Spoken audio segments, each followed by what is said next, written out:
नमस्कार मित्रों।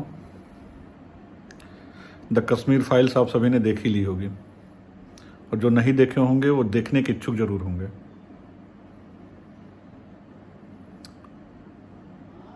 दर्द को फिल्म देखकर महसूस नहीं किया जा सकता। जीवंत चित्रण जरूर है, लेकिन उसको महसूस करने के लिए अपनी आंखों को बंद करके उस परिदृश्य में जाइए।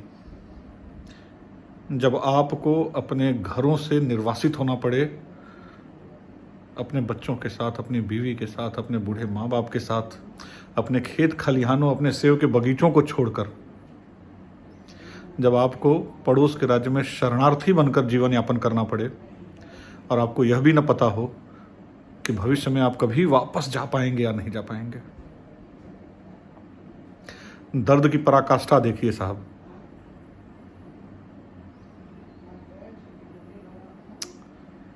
दर्द तो बहुत था, रूह कांप जाती है साहब।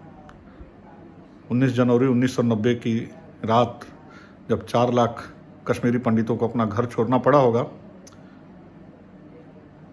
उनके कदम कैसे आगे बढ़े होंगे उस रात, ये उनके अलावा और कोई नहीं समझ सकता, चाहे आप फिल्म देखिए या न देखिए। ये दर्द सिर्फ वही बयां कर सकते हैं। मेरा सवाल ये है, उस समय 1990 की बात कर रहा हूं, जनता दल की सरकार थी। देश के प्रधानमंत्री श्रीमान विश्वनाथ प्रताप सिंह जी थे। गृह मंत्री मुफ्ती मोहम्मद सईद जी थे, महबूबा मुफ्ती के पिता।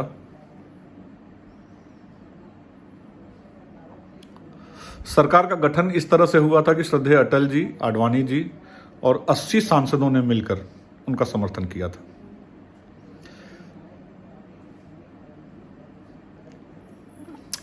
क्या देश के प्रधानमंत्री को कश्मीरी पंडितों के दर्द का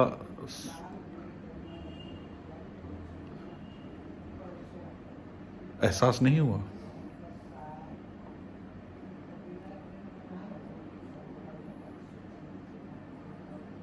एक राजा का यह दायित्व बनता है कि अपनी प्रजा के प्रति होने वाले जुल्म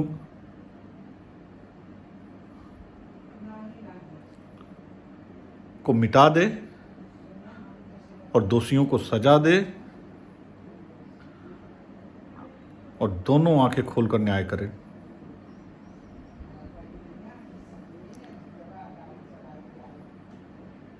ऐसा क्यों हुआ कि देश के प्रधानमंत्री मौन रह गए?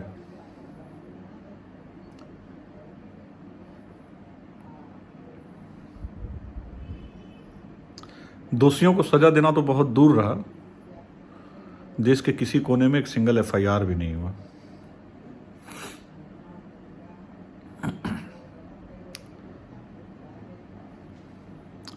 बहुत सोचने के बाद मैं इस नतीजे पर पहुंचा, ये मेरा अपना कथन है, कि जब तक ये अल्पसंख्यक और बहुसंख्यक ये दो शब्द हमारी डिक्शनरी में रहेंगे, तब तक ऐसी घटनाएं घटती रहेंगी, चाहे वो 30 साल बाद हों, चाहे 3 साल बाद हों, चाहे 2 साल बाद हों, लेकिन होंगी जरूर।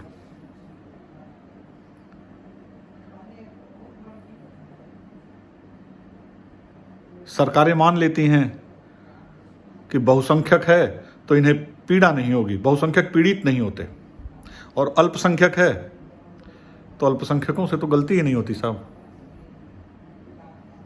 ये मापदंड है।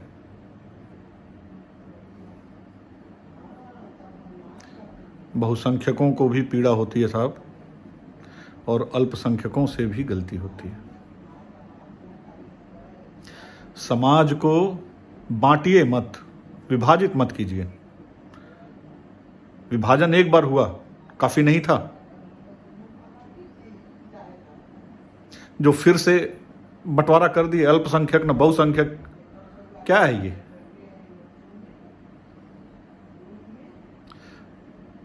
समरसता रखिए।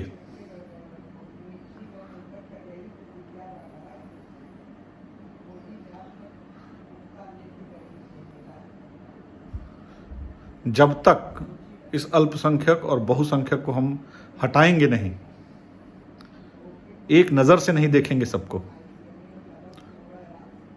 तब तक ऐसी घटनाएं होती रहेंगी साहब। तब तक कोई न कोई मारा जाता रहेगा। ऐसा नहीं है कि अल्पसंख्यकों के नाम पर मुस्लिमों ने यातनाएं नहीं सही हैं, उनकी हत्याएं नहीं हुई, ऐसा भी नहीं है। मारे वे भी गए हैं।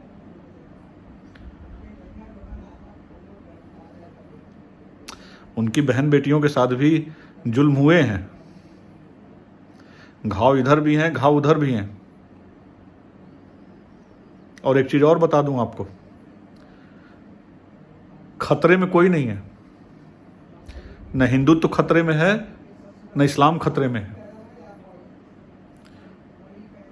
न हिंदू खतरे में है, न खतरे में मुसलमान है।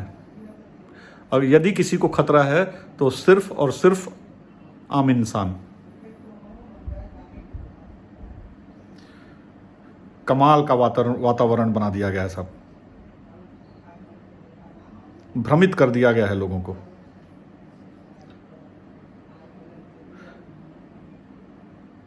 अपनी परछाई पर भी शक करने लगे हैं लोग। पड़ोस का व्यक्ति यदि आपका अच्छा भी कर रहा है तो आप उसे स्वीकार नहीं कर रहे हैं। आपके मन में 25 सवाल हैं। भाई ये अच्छा कैसे हो सकता है? अच्छा कर क्यों रहा है?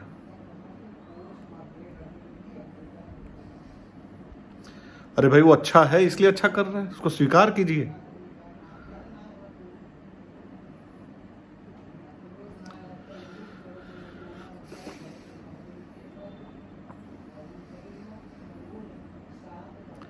हिंदू और मुसलमान होने से पहले हम सारे इंसान हैं और सबसे बड़ा मजहब इंसानियत का है। जिस दिन आप और हम इन चीज़ों को समझ लेंगे, उस दिन सिर्फ इंसानियत ही जीतेगी और इंसान को इंसान ही दिखेगा। किसी हिंदू को मुसलमान नहीं दिखेगा और ना ही किसी मुसलमान को हिंदू दिखेगा। मेरी आप सभी से गुजारिश है, प्यार दीजिए, प्यार बांटिए। हो सके तो 2 शब्दों का मलहम जरूर लगाइए जिन्हें ये दुख मिले हैं, क्योंकि हम और आप सिर्फ बोल सकते हैं, जिन्होंने सहा है सिर्फ वही जानते हैं कि दर्द कितना होता है। शुक्रिया। जय श्री राम।